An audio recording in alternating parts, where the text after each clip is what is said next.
दिवंगत उपमुख्यमंत्री अजितदादा पवार यांचा अस्थिकलश सांगलीमध्ये दाखल झालाय। सांगलीच्या राष्ट्रवादी काँग्रेस पार्टीच्या जिल्हा कार्यालयात हा अस्थिकलश दर्शनासाठी ठेवण्यात आला आहे। सकाळपासून अस्थींचे दर्शन घेण्यासाठी राष्ट्रवादीसह इतर पक्षांच्या कार्यकर्त्यांनी मोठी गर्दी केली होती। दिवसभर अस्थिकलश दर्शनासाठी ठेवण्यात येणार आहे। त्यानंतर सायंकाळी हरिपूर येथील कृष्णा व वारणा नदीच्या संगमावर अस्थींचे विसर्जन करण्यात येणार असल्याची माहिती राष्ट्रवादीचे जिल्हाध्यक्ष पद्माकर जगदाळे यांनी दिली आहे। 28 तारखेच्या दुर्घटनेनंतर आमचे नेते अजितदादा आमच्यातून निघून गेले। महाराष्ट्राचं अतोनात नुकसान झालं। एवढे धडाडीचे नेते जे महाराष्ट्राला पुढे जाऊन जाणार होते, त्यांचं आकस्मिक निधन झालं। गेली 5-6 दिवस अखंड महाराष्ट्र दुःखात बुडालेला आहे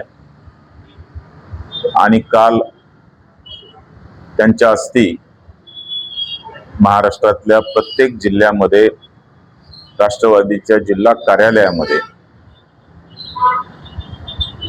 इथं ठेवण्यात आलेले आहेत। आज आम्ही सगळेच अश्रू नयनाने त्यांना या ठिकाणी अस्थीचं दर्शन घ्यायची आमच्यावर वेळ आली। खरे तर नियतीनं ही वेळ आमच्यावर येऊन नाही द्यायला पाहिजे होती। जिथं स्वागताचे बोर्ड लागत होते, जिथं दादांना हार तुरे घालण्यासाठी लोक गर्दी करत होते, आज त्यांना श्रद्धांजली अर्पण करायची वेळ आली, त्यांच्या अस्थीचं दर्शन घ्यायची वेळ आली।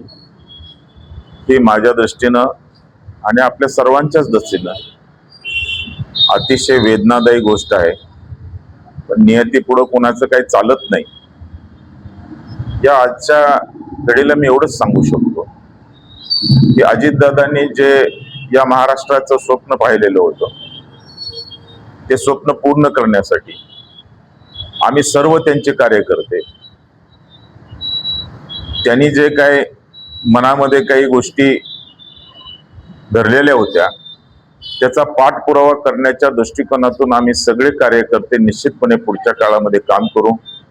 त्याचबरोबर राष्ट्रवादी काँग्रेस पार्टी ही महाराष्ट्रामध्ये चांगली करण्यासाठी, बळकट करण्यासाठी आम्ही सर्वजण प्रयत्नशील राहू, एवढंच या ठिकाणी मी नमूद करतो। आज आपण 10 वाजल्यापासून या अस्थी इथं ठेवलेल्या आहेत। सांगली जिल्ह्यातले सर्वच पक्षाचे नागरिक असतील, कार्यकर्ते असतील, पदाधिकारी असतील, सगळेच इथं 5 वाजेपर्यंत आपण ठेवणार आहे।